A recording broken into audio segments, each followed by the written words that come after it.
Welcome to another episode of Dad Can We Talk? I am your host, Anthony Ray, and this is episode 132 of the podcast. Before we get started, y'all know I got to get to my people, man. I want y'all to go to trytech.net, www.trytech.net. That's TRYTEC.net. TriTech offers an online course that allows students to become certified processing technicians. The course is $800. You pay $100 up front, and the rest of the $700 will go into a payment plan over the course of the program. When you finish, you will be certified nationally and internationally for 5 years. And after 1 to 2 years of experience, traveling contacts are available. So it's a great opportunity for those that might be looking for a new career opportunity, just looking to do something different. You might be trying to make some more money, something like that, man. And, like it says, you'll be nationally and internationally certified. So, this could open up many doors of opportunities. So, like I said, if you want more information, go to www.trytech.net. and go support my people, man. One more shout out to my man Mike P. the Barber in Gainesville, Florida. Go check him out at MikePTheBarber.com. And that Mike P. Duh is D-A and not T-H-E. MikePTheBarber.com. And I made his website, so y'all go check that out. Check it out, man.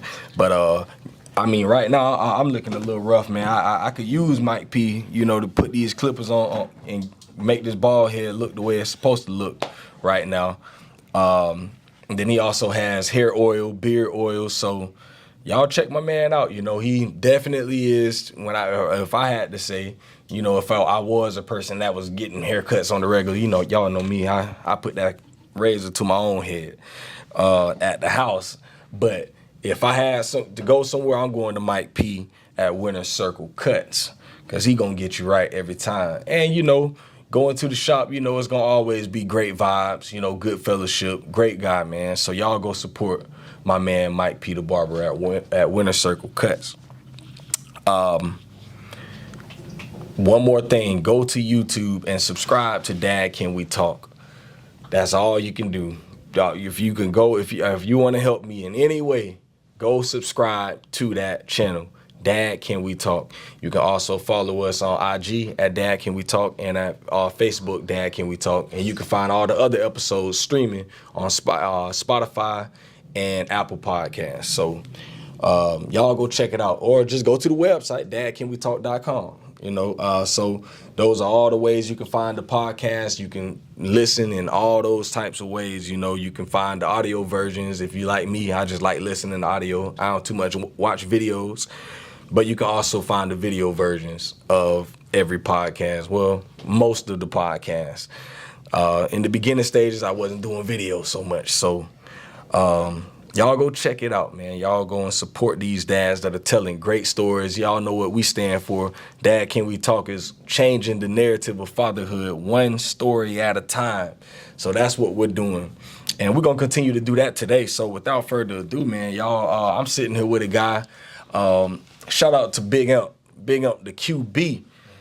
He hit me up a few weeks ago, man, and he was just like, man, listen, bro, I support you since you started.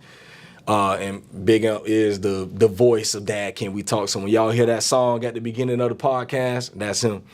But he hit me up and was like, man, hey, listen, I got a guy that I need you to reach out to. He kind of told me a little bit about his story, and he was like, I'll let you, do the rest on the podcast. So I gave him a call, man, and we chopped it up for a quick second, and he agreed. He was like, yeah, let's get it, man. So I'm excited today to be sitting with this guy and to hear his story, and that's what we do on Dad Can We Talk.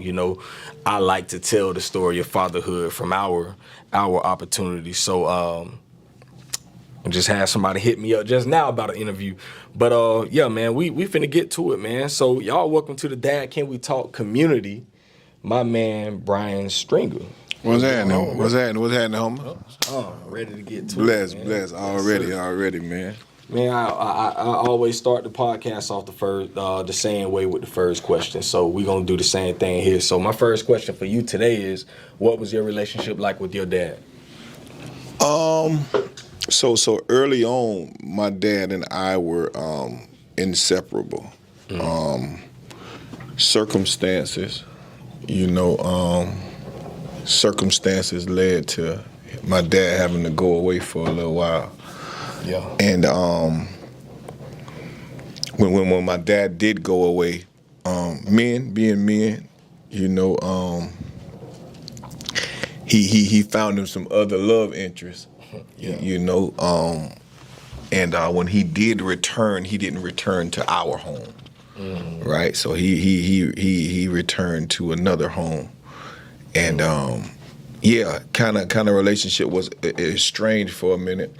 But I've always been the advocate for my dad. Me and him always been thick as thieves. We've had our times, but today he's like my best friend. So it's been, I would say, kind of like like one of those seismographs where it's up and down. But now it's steady. We've had our rough times, we've had our times, but one thing we always had was each other. And over time, we gained an understanding, and in gaining that understanding,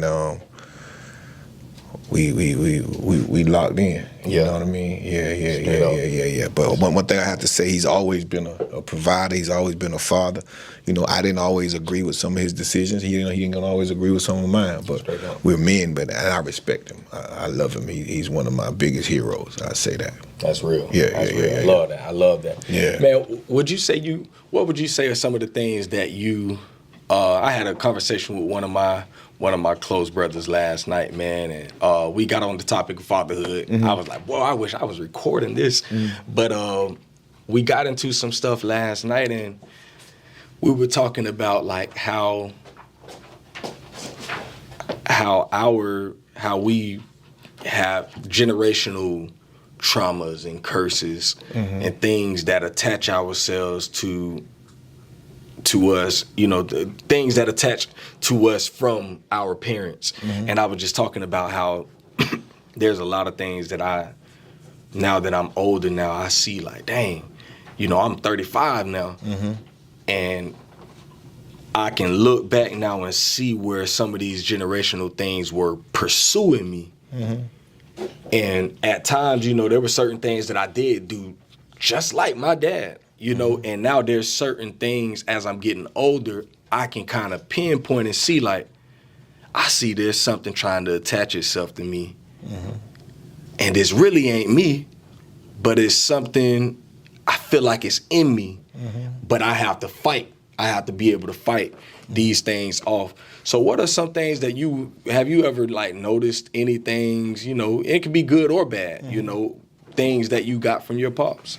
Oh yeah, I'm a firm believer, bro. What's not transformed to be transferred, right? So, and that's trauma, that's attitude. If you look, bro, we're all. I think we separate ourselves from animals, right? But we're all made in the same kind of likeness because certain animals you breed for genetics, right? Certain people seek out certain people to have relationships with because good hair. Oh, he has good hair. My baby gonna have good hair. Oh, he light skinned. I'm gonna have light skin. So it's genetics are real, right? Yeah.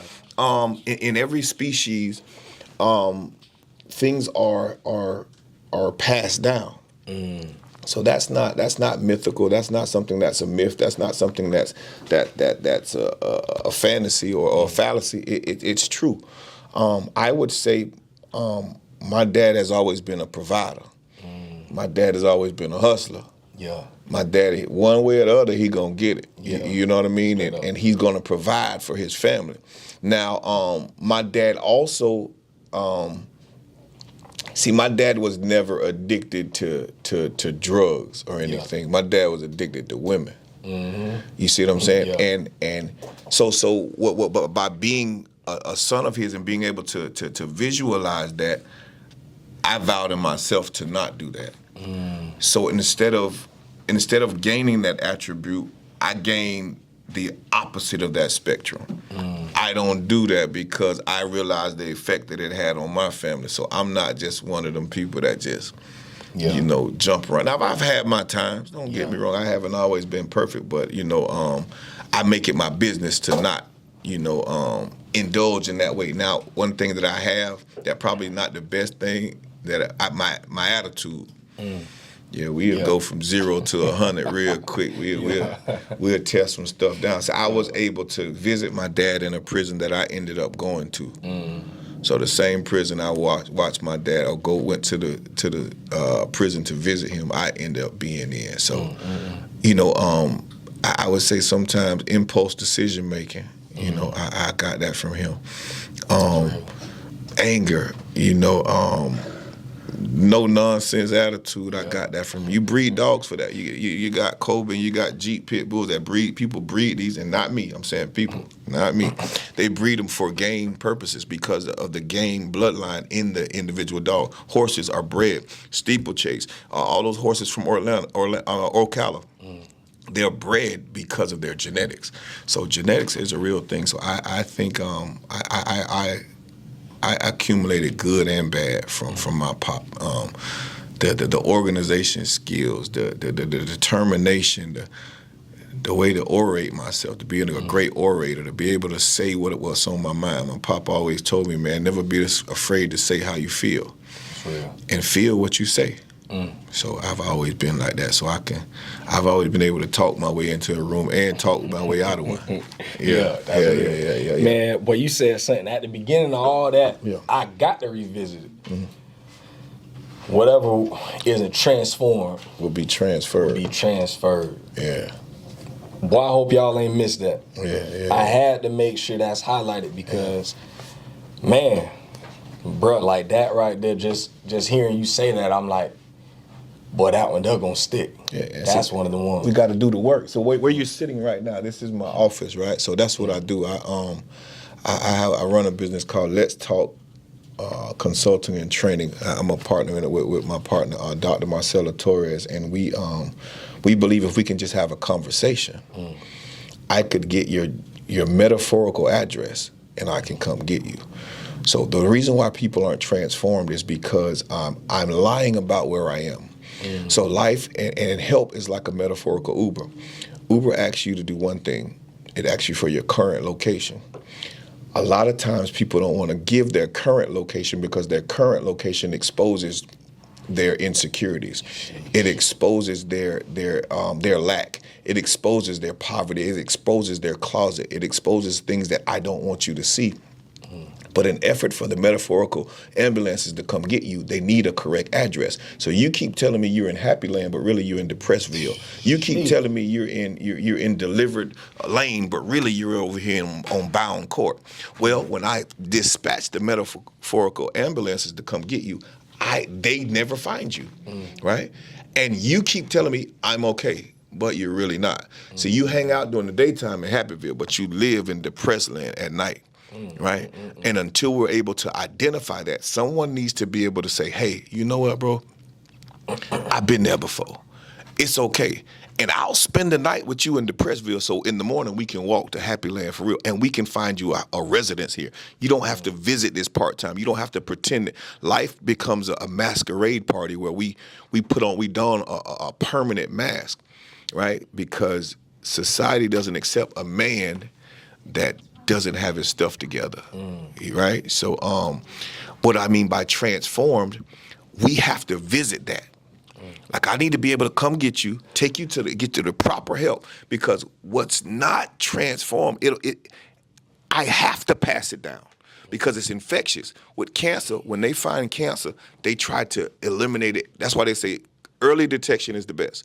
Reason being is because if I find cancer, I can go in and cut that cancer out. If I don't, it'll spread. So just imagine if with the genetic strongholds that we have, alcoholism, anger, misogyny, whatever it is, not being monogamous, whatever it is, if it's not transformed, I'm going to eventually transfer it. Because of what you be around, you can't help but be a part of it. I can't help but just be a part of what I see all the time. You see me, if you're raised around cowboys, you'll be a cowboy. Good chance you're gonna be a cowboy. Yeah. You're raised around a bunch of shooters. It's a great chance you'll be a bunch of shooters. You know what I mean? If you were raised around a bunch of nobodies, good chance you'll be a nobody. It's about what you expose yourself to. And if I'm exposed to cancer with the proper treatment, I can be in remission. And that which held me or held my ancestors no longer holds me. This is why they tell you to get early colonoscopy checks. If it's in your background. Hey, does anybody in your family have cancer? Has anybody in your family had colon cancer? Has anybody in your family suffered with diabetes? These are the questions the doctor asks, because if it's so, it's a good chance that you may deal with the same thing. So we need to transform that. We need to attack that. We need to detect that early. Otherwise, it'll be transferred. Sheesh. Yeah. We got our babies coming right up behind us. Yeah, and with stuff that we are afraid to deal with. First of all, we're afraid to talk about and expose because of what we believe manhood should be, or what we believe, quote unquote, real is. Right? Who defines that? Yeah, that's. Boy, listen. Yeah. He done started it off like that. But man, all that so much truth, and I'm telling you, man, that's literally the conversation I just had with my boy last night, and I don't even know how we even got there. It ain't even start there. It was just we went to talking, and before I knew it, we was there, and I'm like, you know, we had some. We went there, you know, and I needed that last night, you know, just sitting there talking with him, and I believe that my boy needed that also, you know, and it just. You know, it's so important to have those conversations, you know, especially with other men. You know, like one thing he said last night, he said that men aren't prideful, men are private. Men most of the time, we really don't mind telling people something. We just be private.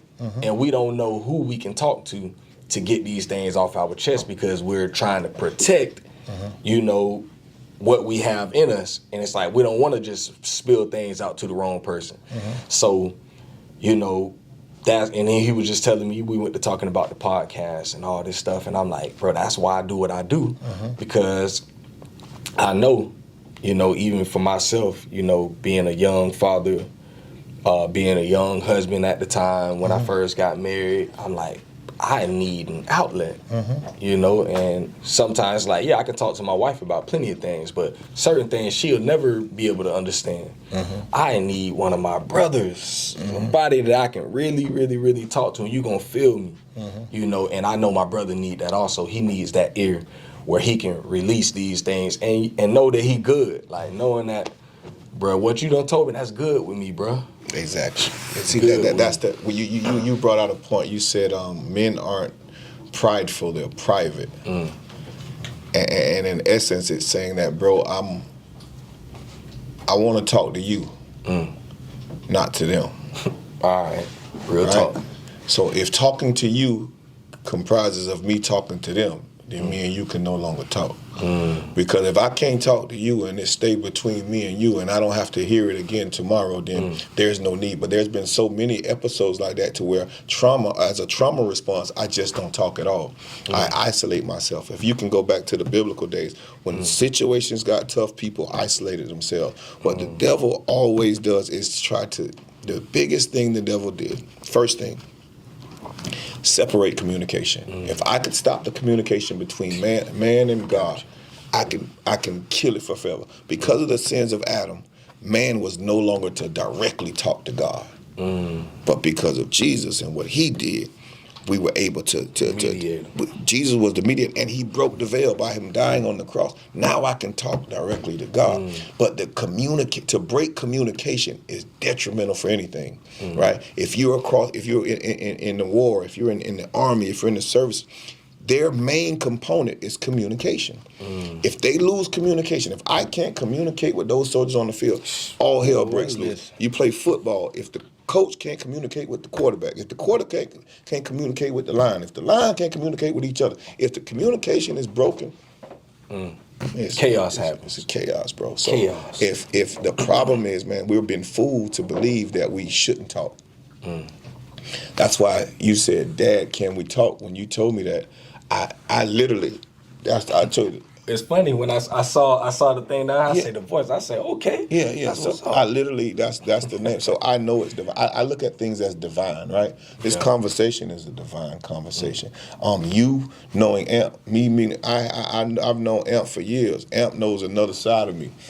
When Amp saw that picture, he was like, bro, I never seen you like that, bro. I just seen you in G mode, and I'm telling you, bro, it's in G. I'm in double G mode. I'm in a God gangster mode. Yeah.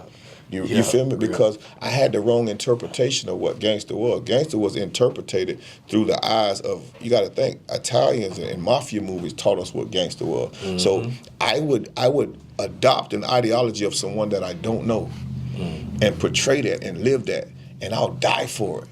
But then you have people that say they don't want to read a book that they don't know who wrote and won't live for it. You'll die for some words of some people that you don't know, but you won't live for a book that somebody that you said you don't know who wrote it. You don't know who wrote the gangster code either. All right. But just being but you'll die by it. Straight up. You'll die by it. But man, you got to find something to live for. Everybody ready to die. I'm ready to live, homie. I got kids, man, and just trying to be the best me I could be. You feel me? That's real. How many you got? Bro, I got 6, homie. So I got grown kids, homie. I got kids 28 and 29. I got one turning. Then my youngest is 4.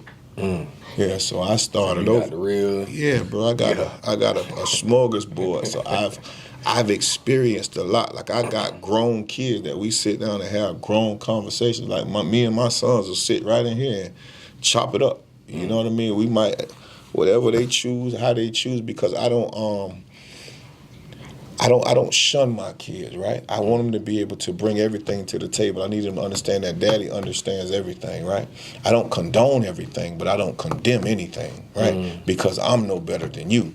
And my father, and I'm not talking about my biological father, but my heavenly father never condemned me, bro. You feel what I'm saying? He doesn't condone everything I do, but he don't condemn me either. And with the lack of condemnation, I can be restorated, right? But when I'm condemned, there is no restoration and condemnation. Straight up. You have to give somebody an outlet to let them know you understand. Meet somebody where they are. I just had to speak yesterday at a church, and I spoke about the woman at the well and how God met her where she was. Like, for so many times, we think that we're waiting on God, but God is waiting on us. If you read that story, you'll see that Jesus was sitting at the well, waiting on her to get there.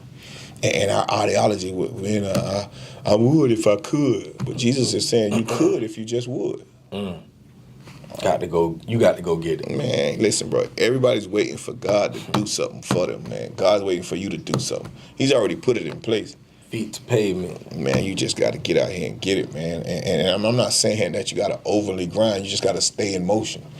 Life is full of vibration. Everything vibrates. Everything moves. Everything is in motion. And when we get discouraged, we get out of motion. It's like a conveyor belt, right? God is not in time.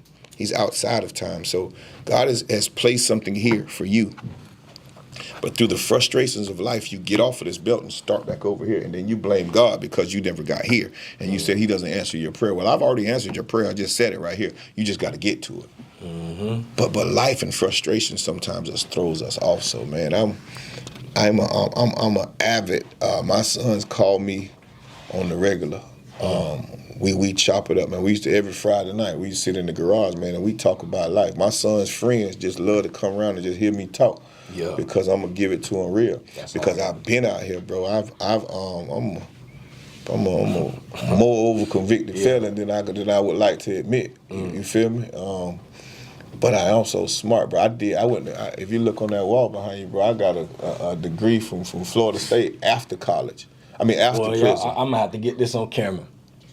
Yeah, after prison, homie. You know what I mean? Yeah. After prison, I'm currently pursuing my master's degree in psychology, which will be finished in December. And all this is after prison. All this is after thugging. All this is after the run-ins with the law. Because I finally made up in my mind that, bro, I'm tripping. I'm following something that, bro, I don't even know these people. You feel what I'm saying? I'm banging with, man, y'all ain't going, I want to live. Y'all want me to die for y'all. Who going to live for me? And I got something to live for now. Because I'm a dad, so that's real. Yeah, man. Listen, I love the testimony, bro. You know, because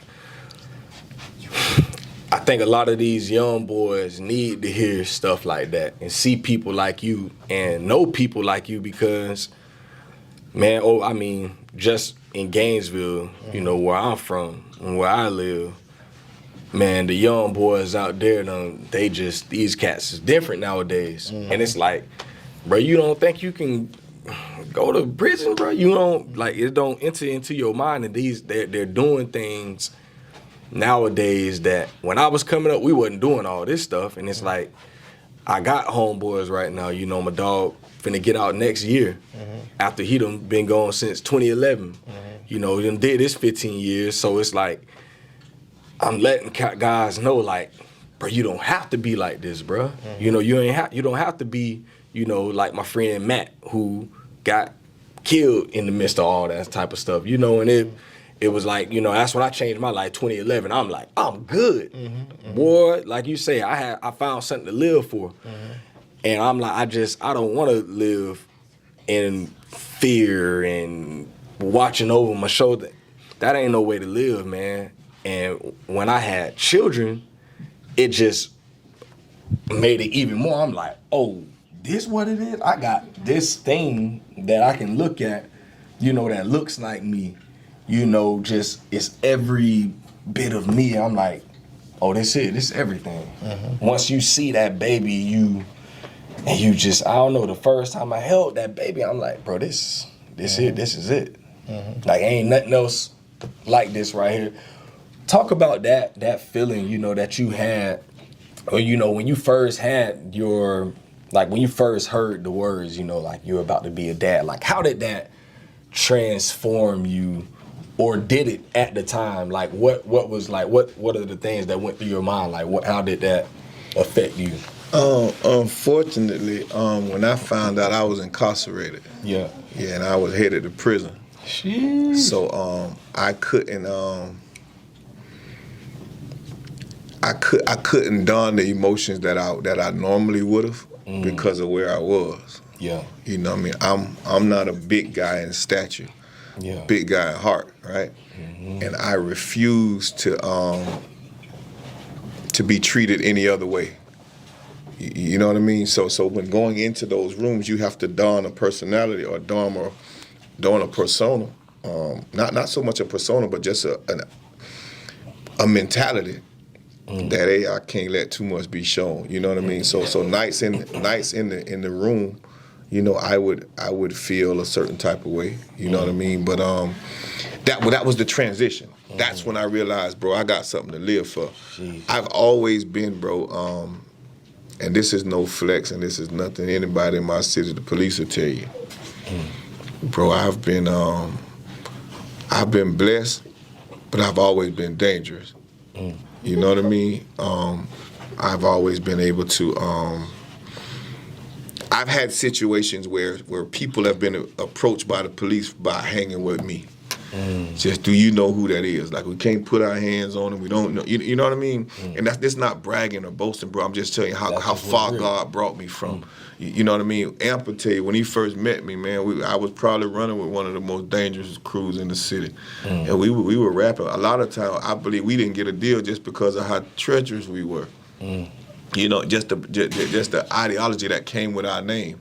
You know what I mean? So it just when I realized that I was having a child, man, it made me realize that either I'm gonna stop it now, or he's gonna experience what I experienced.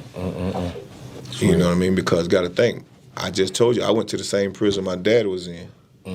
So if I don't stop this, he'll end up going to the same prison all of us went to. So I become a cycle. I didn't want this cycle to continue, so I changed that. I love that. Yeah, bro. I purposely changed that. Sheesh.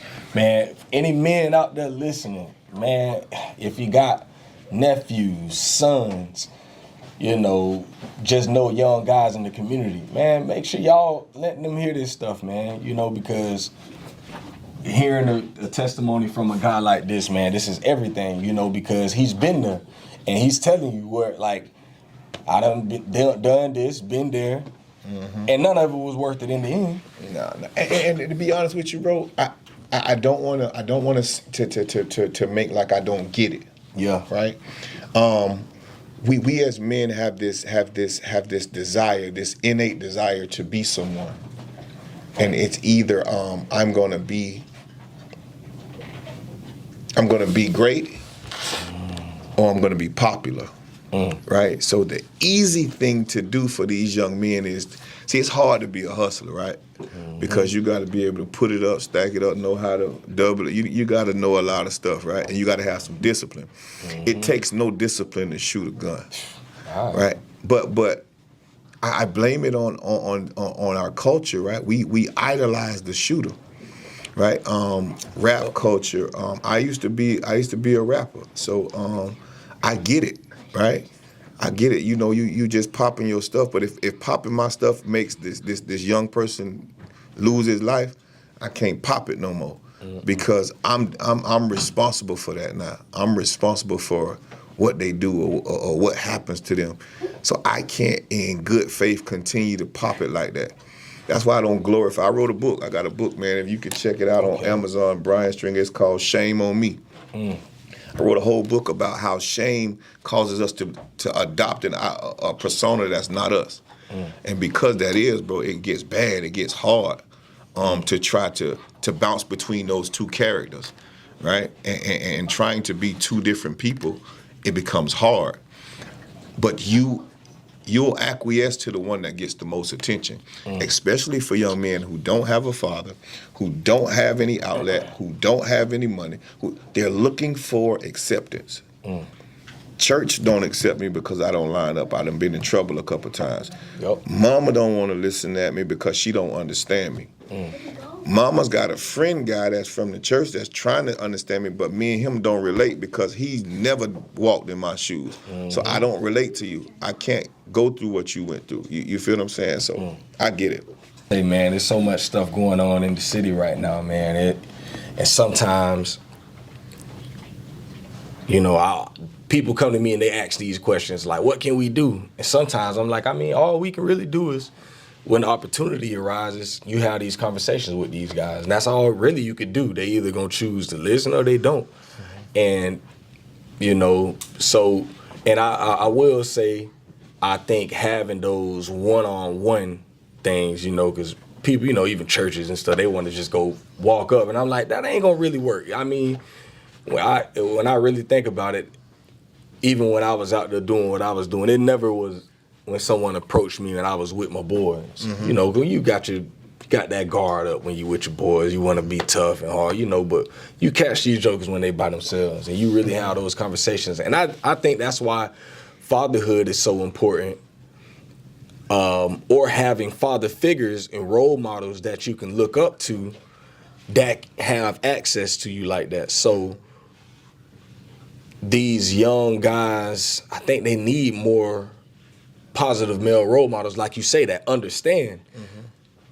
I talk with young guys, I get it. You trying to make a little money, bro. I get it. We need money. But, bro, there's certain things you got to look at the reward versus risk. And really, I think they've heard it all before, right? Yeah. This is a generation that, man, you can talk them till they blue in the face. This is a generation that's going to look at what's authentic. So instead of talking, let's create a program. So I partner with a guy here in the city, man, one of my good buddies, Kevin Warren, man. He has a program called We All We Need, and we have this thing called The Village. And The Village does this. The Village go connect with local business owners, local small business owners. If you got a suit shop, all right, Mr. Jimmy, you got a suit shop. Well, here go Lil Jack. Lil Jack cool. Lil Jack ain't been in trouble, but Lil Jack need a little money, man. Jack got a little date. They going to the prom. Mr. Jack, if Jack come to some of these little sessions I got, I'm going to give him some little coins. Let him know, hey, when you go to see Mr. Jimmy, Mr. Jimmy going to give you a suit. Mr. Jimmy, you send me the invoice. We going to take care of that because all he needs is something to look good. He want a pair of shoes. He want a haircut. And because he doesn't have that, now the street's going to offer him a different alternative. Hey, bro, you need some money. Well, run this over here to cross town for me. Then you get jammed wound up with. Now here goes your life. But someone gave you an opportunity. Stop talking to these people and let's create opportunities. If you can't create an opportunity for me, why are you talking to me? Go find you somebody to play with. I've been played with all my life. Daddy been telling me he gonna do stuff. Not my daddy, but their daddy's been telling them he was coming all their life. He never came. Somebody said, hey, I'm gonna buy you them shoes. They never did it. Somebody told them, hey man, next Christmas, and they never did it. So they've been hearing broken dreams all their life. You think they want to hear some more broken dreams? And Jesus is the answer? Stop telling me about what Jesus is gonna do. Show me who Jesus is. Real talk. Right? So show me how it worked for you. So now when I go into there and they see my story and they know my story, they know it really works. Now I'm pulling up in the Benz. And you know, this ain't no dope money. Bro, I go to work every day. When you see me pulling with the collar shirt now, you know I used to be pants sagging, big pistol hanging, you know, 5 swinging, everything. You know the story. But bro, I transition. When you used to see me on Saturday night in the club, now you see me at Sunday morning in church. There's a transition. Something about dude different. And I ain't Big I and Lil Ewing. I ain't telling you that, bro. I'm so great and you so bad. I'm saying, but if it wasn't for the grace of God, homie, I'd still be where you are. But grace saw me through. Grace brought me through. And I found another way. I understand it, bro. I could still be just as fly. I could still be just as cool. I could still have my pockets just as fat. If I lead if I let him drive, right? We can get from, bro, I had certain friends, bro, I got a little brother and my son, they're great on the road. These boys can drive. Me, I get tired after a while. My son, I got a son drive trucks. Okay. I don't like doing it. After a while, pull me over. I'm ready to go to sleep, right? Real talk. But they can. And understanding that they can, why would I continue to drive knowing that I got somebody in the car that can take over? That's life.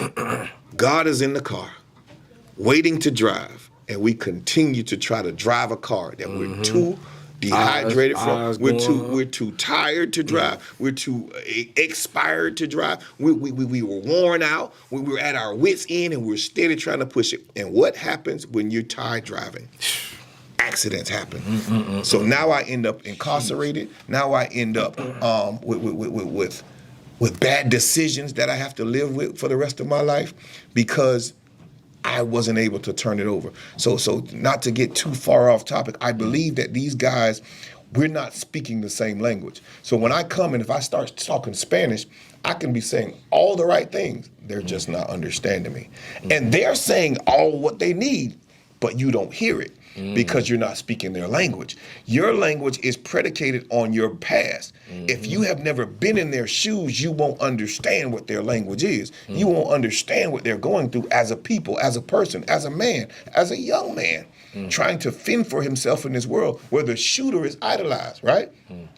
Good guy gets shunned upon. Either I'm going to be bullied or I'm going to be the bully, right?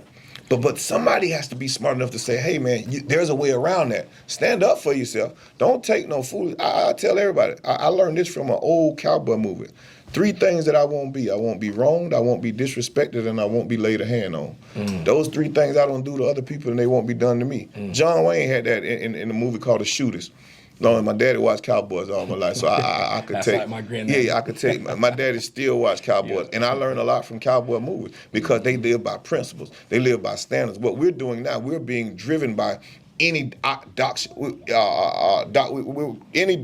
put out, and we run with it. If social media says this, I do it, and I just believe, man. And the reason why they don't listen at us too is because of our success rate, man. Y'all doing just as much drugs as these kids doing.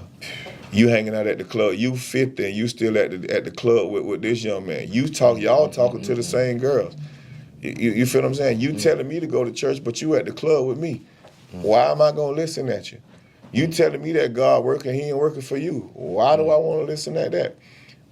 In order to see change, you gotta be the change. So that's pretty much it in a nutshell, man. Y'all listen, man, the man giving out free game. Yeah, man. He's giving out free game, man. How did you do you have any girls? Yeah, I got 2. 2 girls. What's their ages? So 8 and 23. 8 and 23. Okay, so I got a 11-year-old and a 7-year-old. How did you navigate the teenage years?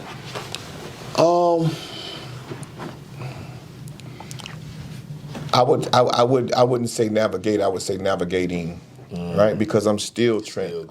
It's a learning process, bro. We're different, right?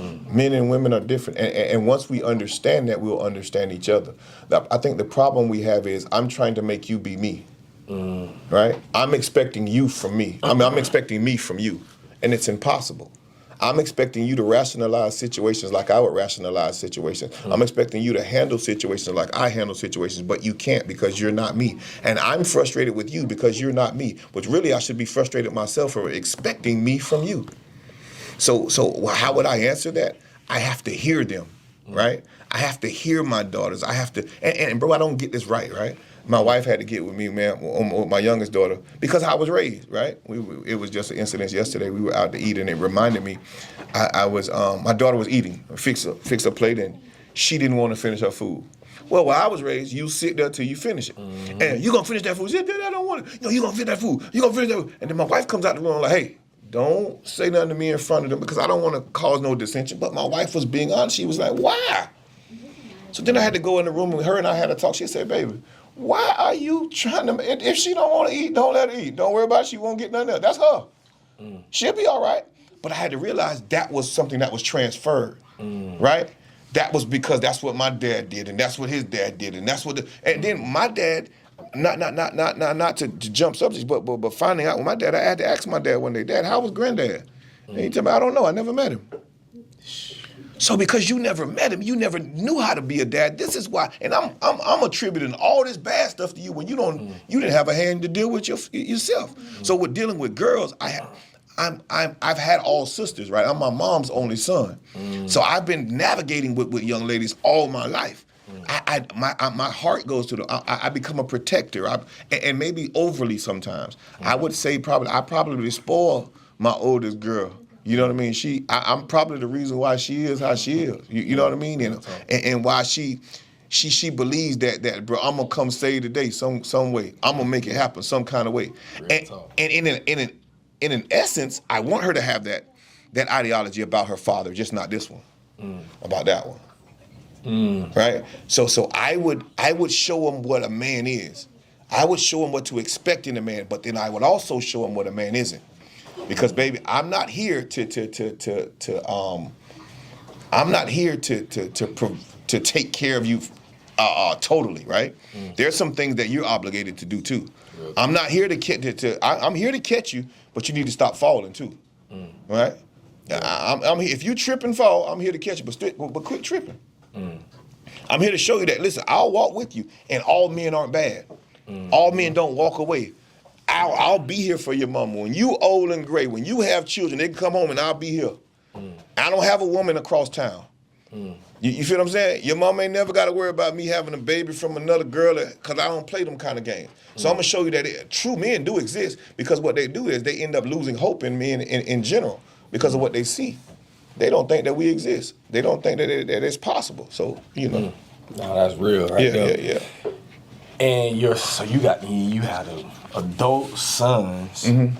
So how did you navigate that? I know you still probably navigating that stuff even with them. Like, so my son, he's 8, and so I think it's unique for my son with him being the only boy, and he's a middle child. I grew up as a middle child, so. But I had 2 brothers. But with me being that middle child, I always felt like I ain't fit in. You know, like, for one, both of my brothers dark skinned. I'm the only light skinned one. It's like, I always just felt like, well, I'm always the different one, you know. They both played basketball. I just hard headed, just like whatever, I ain't doing nothing. So it's like, I always felt like ain't nobody care about me, ain't nobody see me. You know, I wasn't nobody, you know, and just trying to carve out my own lane. And then my little brother, he is his dad's older. That's Imp. That's my little brother from my mom. That's Imp's son. Okay. So Imp is he was his dad's oldest child. And then my oldest brother is my mom and my dad's oldest child. So he's like the oldest. So it's like, they were all like the old. I was just like in every way. I was the middle child, you know, like on my dad's middle child, my mom's middle child, you know, and I just always felt like, you know, just like I wasn't anyone. So I have that in common with my son, with him being, you know, the only boy in the house, and just trying to make him not have that feeling, because I literally used to feel, I'm talking about it was deep rooted, like, and I had this animosity for my older brother at times, you know, when we were growing up, because I felt like he ain't, you know, I kind of looked at him as that father figure, because I ain't have that in the house.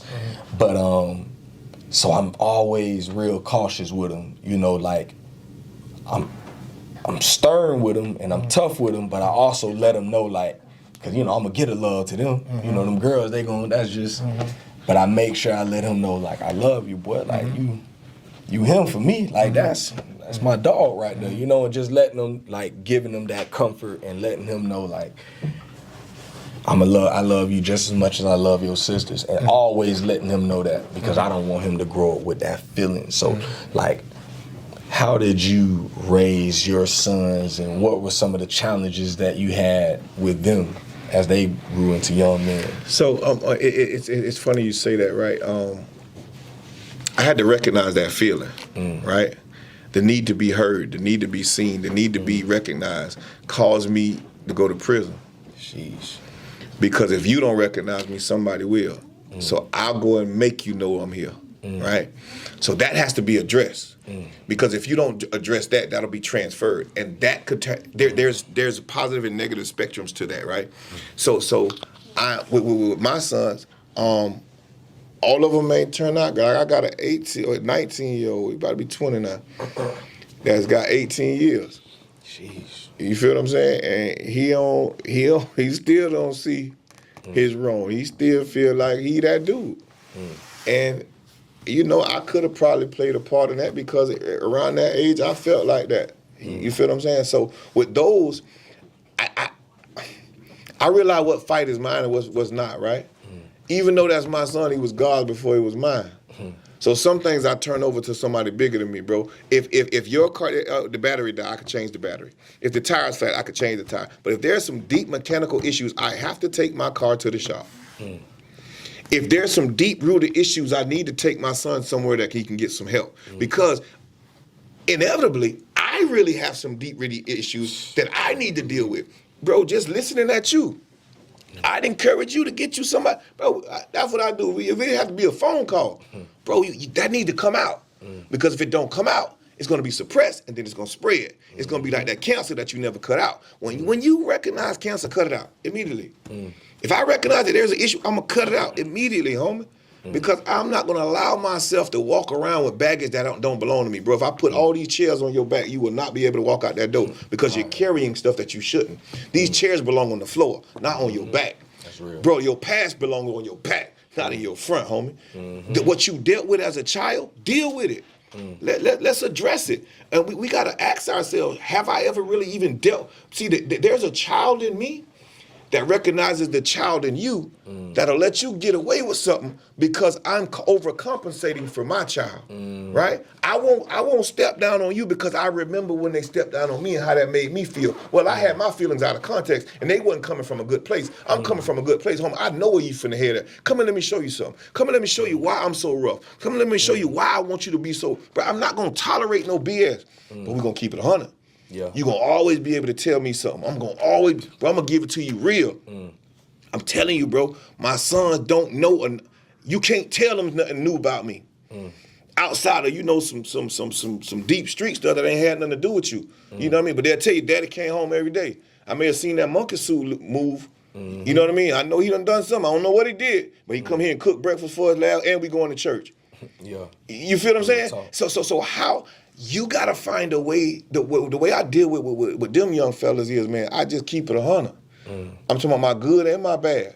Yeah. Hey, Bryan, boy, you know I left them streets long, but I don't know how I'm finna pay this here, boy. But God gonna make a way. Yeah. Not that, boy, I'm still pop, boy. You know I got that put up. No, bro, I ran through that. Bro, I'm on this side of it now, and I ain't going back. And bro, I don't know how we're gonna work it out, but God do. Watch him work. Gonna make a way. Bro, we're sitting in the office, man. When I live, my office used to be across the hall, way smaller than this. After every client, I would walk through this office, around the walls of this office, and say, bro, this will be my office. But before I got an office in this building, I would ride down that street that you rode in every day with my daughter, who's 8 years old, and said, that will be Daddy's office. Didn't know how I was going to do it, didn't know how. I just positively affirmed myself. And because what you tell yourself, you'll be there. Yeah, I know they tell you all to name it and claim it and grab it and clap. That's not what I'm saying. I'm saying, bro, as a man thinketh, so is he. Straight up. But you got to call those things that are not as though they were. Bro, I speak life into my situation. I don't speak death, so I speak life into my children. Regardless of where you at, bro, I see life. I see what you can't see. See, on the court, you won't be able to see what I see off the court. I'm able to see the whole court. You only see what's in front of you. I can see your whole life. You only see what's in front of you. I can tell you with a straight face, with honesty, and with all sincerity that it's going to be okay. Believe. I can tell you with all honesty and sincerity that God got you. How? Because he had me. How do I know that he has you? Because him and I have conversations. Because I submit him to you. I submit you to him. One of the biggest things my mom ever did, scariest thing she ever did was say, baby, I'm turning you over to God. See, that was one of the most scariest things she could ever. She whooped me, that didn't work. I still ran back to the streets. But when she told me that started, I didn't change immediately, but that started a change in me, right? Because I'm one of those people that have to learn for myself, or I thought I did. Now I learn from the mistakes of others. Now I don't have to learn from mistakes, right? I learn from mistakes, right? So a mistake is not a mistake, it's a mistake. Break the word down, M-I-S-T-A-K-E. Break it in half, mistake. Some of your favorite movies have a billion mistakes, but they're Emmy Award-winning movies. They're blockbuster movies. They're best-selling movies because of the mistakes. If we would stop labeling our mistakes as something that was detrimental and use our mistakes as something that can catapult us to our next part in life, we'll see things a whole lot better. Yeah. What a man giving out them gems. Yeah, man. Oh man, and that stuff, that's so important, man. And that's why, honestly, man, I do this podcast, bro. You know, I do this because I need this type of stuff. And a lot of everything that you're saying is truly speaking to me, bro, because, you know, like, and it's just confirmation from what my dog just told me last night on the phone. We went to talking about some of the same stuff. And, you know, he was telling me, you know, when you talk to your daughters, man, talk to them as young ladies. He was like, you know, because I told him how at times, you know, I get angry at times at home, and I start spewing stuff. And stuff that I don't mean at all, but I'm so angry in the moment. I'm saying things, and then when I catch myself, I'm like, oh, I'm tripping, boy. I got to go back and make that right. I'm tripping, and then he was just telling me, like, man, at some point, like, you got to you gonna have to fix that. You have to, because you don't want to damage them to the point to where, you know, almost like to the point to where they stop hearing you. Like, and then they fall into the arms of somebody who will. Oh, bro, if we don't remember nothing else from this podcast, bro, I just want you to remember the opening. What's not transformed will be transferred. Sheesh. I cannot help you until I help myself. Bro, I don't know why. I do know why. It's divine that we're sitting here today. I would say this, bro. For a dad to become the best dad, he has to be able to deal with his trauma. Be open about it. Charlamagne the God got a book I just bought called Get Real or Die Lying. I heard of that. Yeah. I'm an avid book reader. I'm one of those people, and bro, because of where we are, we don't think that we deserve certain things because of where we're from, right? I'm reading a book called Undistracted by Bob Goff, and in that book, Bob Goff has this part of the book that says, he has this part of the book where he says his friend was in a band played with Carrie Underwood. His friend said, hey man, I left you some tickets. Left him some tickets. He said, now all you gotta do is go down the wheel call. Because he looked up the tickets before he got there, he realized, man, these are $10,000 tickets down there on the floor. So when he got the wheel call, he didn't even look at his ticket. He just went straight to the nosebleed. Because my homeboy couldn't have got me no tickets down there. Yeah. He said when he got to the top, the man said, hey man, you don't deserve to be, you shouldn't be up here. He said, why? He said, because your ticket is down there. So he walked down to the floor. The man said, first guy looked at his ticket and said, hey man, your ticket is up there. So he go from the back of the the back of the floor seats to the front of the floor seats. So he up there in the mosh pit. He get to the mosh pit. He said, I never know what the mosh pit was. I go to the mosh pit. I get there, I give the man my ticket. He said, one man calls another man and said, look at your ticket. Look at my ticket. He said, what's your ticket? He said, well, man, you don't know what this is? He said, no. He said, this is an all-access pass. Jeez. You can go everywhere except center stage. And then I thought about it. How many times in life did I go to the top, not thinking, to the nosebleed seats because of my past, because of my trauma? I didn't think I deserved to be on the floor seats because it cost too much to be on the floor seats. I didn't have, but there's a man that lives in heaven, bro, that paid for everything that I ever did. So he allowed me to go to the floor seats. Not only go to the floor seats, go to the front seat. Not only go to the front seat, but have all access. And the only requirement is don't get center stage. You know why? Because center stage is reserved for God. God, you run the show. I'll be your hype man.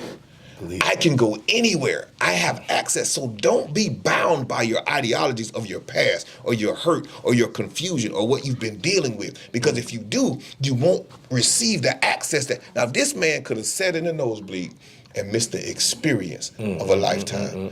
How many of us are sitting in the nosebleeds and missing the experience of a lifetime because of our past, because of our hurt, because of our trauma that we have transferred and we don't know how to transform, because that's been it's not even my fight, right? Because society made me think light skin was worse than dark skin or dark skin was better than light skin. Society made me feel like I wasn't heard or my family dynamics.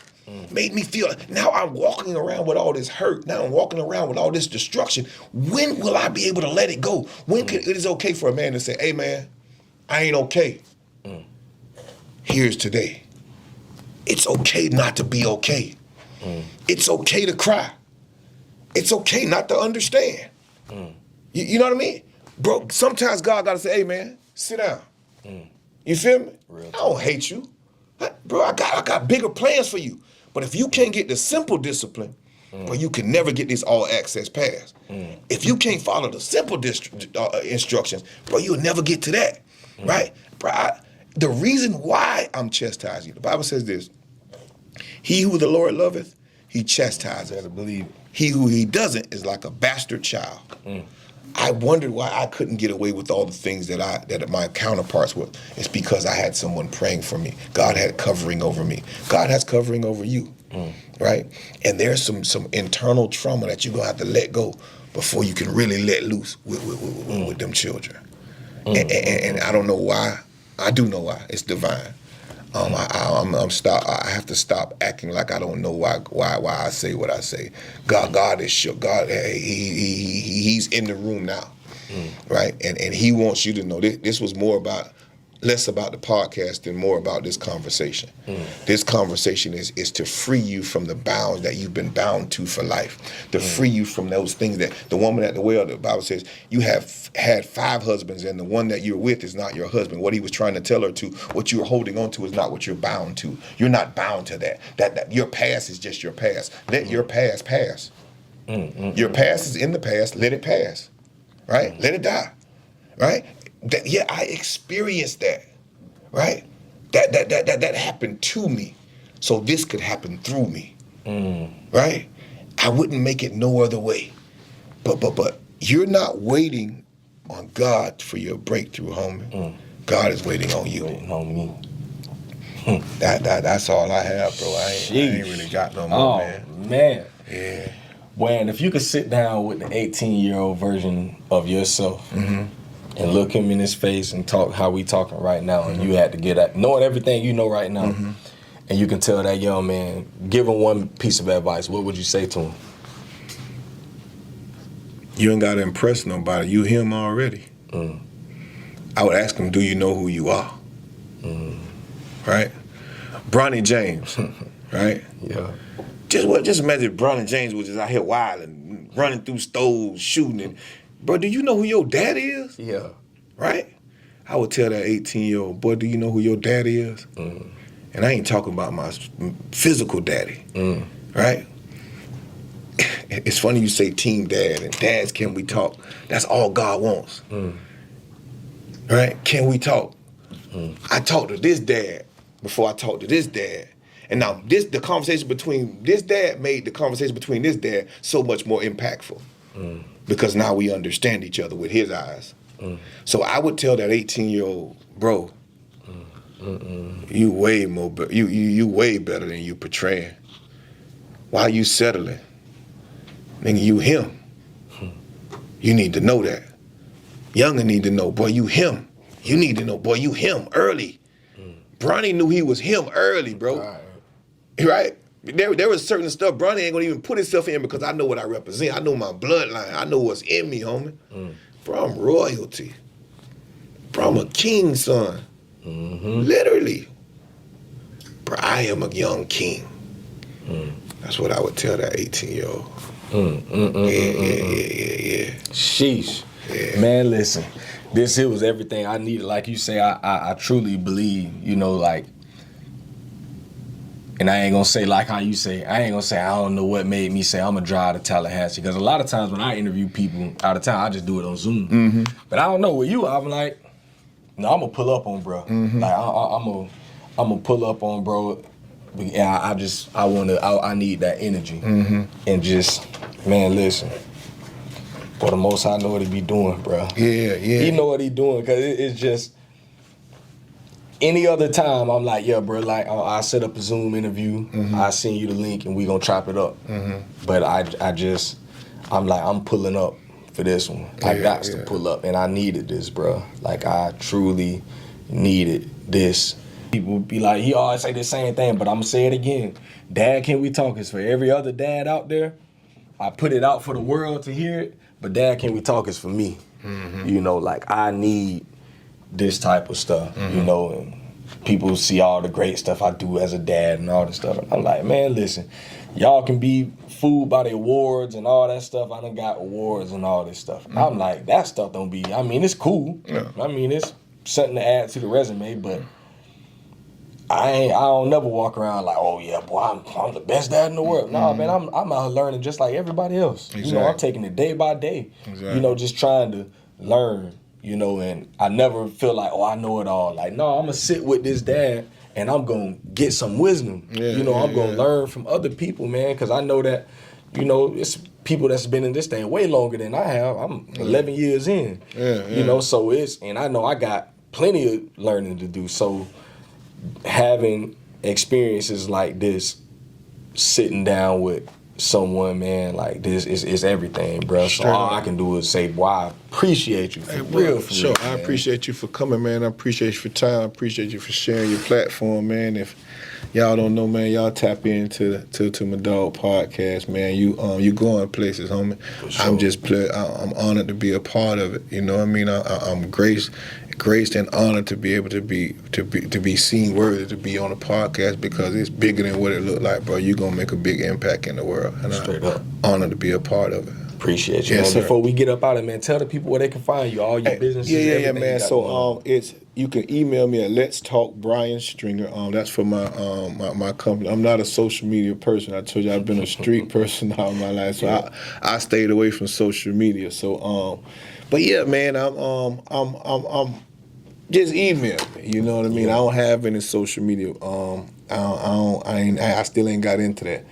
I'm praying about it. You know what I mean? Because for me to elevate, I really ain't looking for no accolades, right? I don't want no title, bro. I just want a task. I just came to do the work. You know what I mean? So I don't need no following. I don't need you to follow. We catch each other when you catch. Follow my dog. Yeah. Follow this podcast and get more, go inside like this. We'll run into each other when we supposed to run it, but it ain't about me, it's about you. So as for counseling purposes or for therapy purposes, you can catch me at Let's Talk Bryan Stringer at gmail.com. And you just do it in the Tallahassee area? Yeah, I do. I got people in Ocala. I got people out here. So like you said, if you're not here, I'll do a Zoom. Okay. You feel what I'm saying? I also Also run a shop across town called Campus Greek and Embroidery, where we sell all FAMU apparel, all Greek sorority and fraternity apparel. So you can look us up at campusgreekshop.com. Fine. So, man, and I'm just, And where can people find the book? Oh, the book on Amazon. Shame on Me, Bryan Stringer, BryanStringer. Shame on Me by Bryan Stringer. Look it up on Amazon. Get your copy today. If you were inspired by anything I said, bro, I guarantee you'll be inspired by that book. I'm going to give you a pre-warning. Listen, if you're not a person that likes to read or look up words, I didn't write an elementary book because I'm not an elementary dude. You might have to get a dictionary, but hey, so what? You know what I mean? You need to learn something. Each one teach one. So yeah, I'm glad you brought it up. Shame on Me, Amazon, Bryan Stringer, BryanStringer. Look me up, man. Holla at me, man. Leave me a review. Let me know what you think. Yeah, man. Y'all go support, man. Go to Amazon and go check it out. Cause I got to go check that out. Yeah. Got to go check it out. Go get Shame on Me by my man. And I got one down in the car. You ain't got to go get it. I got yours in the car. I'm a blessing with it. And he'll be able to tell y'all about it. I'm a blessing with it before he leave. For sure. Yeah. Man. Well, yeah. Hey, y'all, listen, man. We're going to get on up out of here. I got these babies with me. We had to pull up out here, up on my man out here in Tallahassee. So I got me a ride. I'm finna get back on this road, head back to the Berry. And, man, y'all, listen. Find this episode and all other episodes. All you got to do is go to Google. Just type in Dad, Can We Talk? I promise the website going to pop up. The Spotify, the Apple Podcasts, everything just going to pop up. IG, everything will pop up. Just go support. Wherever you use the internet, social media, just go find Dad, Can We Talk? Support. There's so many great stories being told on this platform, and that's all I want to do. I want to encourage the dads out here, man, and let people know that, we out here, especially black dads that's out here. We ain't all deadbeats. We ain't all what everybody else say about us in the media. This media platform was created to let people know that there's so many great dads out here doing great things and have so much wisdom. So that's what's being shared. This episode 132. So that means there's 131 other episodes out there full of wisdom, man. So tap in. Just do that for me and go to YouTube and subscribe to that channel. That's the biggest way to help. All right. But yeah, we're going to get on up out of here. So, like I say, man, I appreciate it, dog. Yes, sir. Anytime. Can We Talk? Episode 132, and we out of there.